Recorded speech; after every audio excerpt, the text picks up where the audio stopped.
안녕하세요. 세상의 모든 정보를 알려드리는 세모정입니다. 오늘은 자동차 번호판 봉인제도 폐지에 대해 알려드리겠습니다. 자동차 번호판을 자세히 보시면 번호판에 이렇게 동그랗게 자동차 봉인이 되어 있는데요. 국토교통부는 1962년에 도입된 자동차의 인감도장이라 할 수 있는 자동차 번호판 봉인제도를 60년 만에 폐지한다고 밝혔습니다.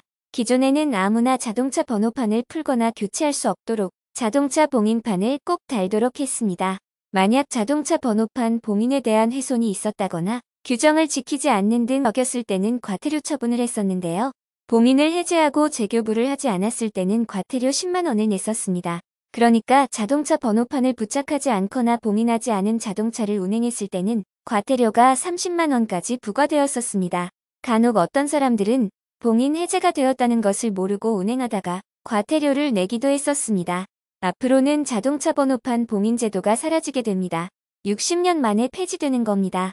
자동차 봉인은 자동차 번호판에 도난 및 위변조 방지 등을 위해 도입되었으나 IT 등 기술 발달로 번호판 도난 및 위변조 차량의 실시간 확인이 가능해졌으며 번호판 위변조 방지 효과가 높은 반필름식 번호판이 도입되어 봉인제도 폐지가 필요하다는 의견이 오래전부터 있어 왔습니다. 자동차 번호판 봉인 제도는 자동차 번호판을 건드리지 못하도록 함부로 탈부착하지 못하도록 하는 일명 자동차 인감도장입니다. 이 제도는 자동차 번호판을 도난당하거나 위조나 변조를 방지하기 위해서 도입되었습니다. 자동차 번호판을 훔쳐서 범죄에 활용하기도 했고 위조나 변조하기도 했습니다. 최근에도 자동차 번호판을 통한 범죄가 계속 발생하고는 있지만 IT 등 기술이 발달하여 도난 및 위변조 차량을 실시간으로 확인할 수 있게 됐습니다. 또한 번호판 위변조 방지 효과가 높은 반사 필름식 번호판이 도입되었기 때문에 폐지를 주장하는 의견이 나오고 있었습니다. 그러니까 여러분의 자동차를 자세히 보시면 자동차 후면 번호판을 쉽게 떼어낼 수 없도록 좌측 나사를 스테인레스 캡으로 고정시켜 놓은 것을 볼 수 있는데요. 봉인 발급과 재발급하는데 많은 비용과 시간이 소요됐습니다. 이렇듯 불필요한 사회적 비용이 발생할 뿐만 아니라 일부 차량은 시간이 지남에 따라 봉인이 부식되면서 녹물이 흘러내려 차량의 미관을 해치는 경우도 있었습니다. 자동차 봉인 제도를 실시하고 있는 나라는 대한민국, 일본, 중국뿐인데요. 특히 일본은 신고제로 운영 중인 경차와 이륜차에는 봉인을 부착하고 있지 않습니다. 올해부터는 우리나라도 자동차 봉인제를 폐지하기 때문에 남아있는 나라는 일본과 중국뿐이 될 예정입니다.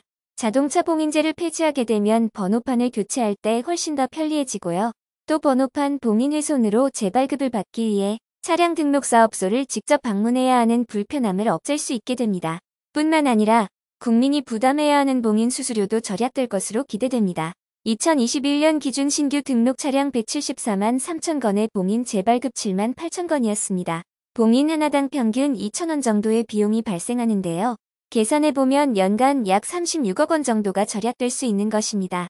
앞으로는 여러분 차량의 자동차 번호판 봉인 여부를 확인할 필요가 없고 만약 지금 달고 있는 봉인되어 있는 자동차 번호판이 마음에 들지 않는다면 올해부터는 새로 교체하시게 될 때 봉인이 없는 자동차 번호판을 받을 수 있다는 것도 기억해 두시기 바라겠습니다. 이상 세상의 모든 정보를 알려드리는 세모정이었습니다. 끝까지 시청해 주셔서 감사합니다. 구독과 좋아요 알림 설정은 사랑입니다. 헥헥.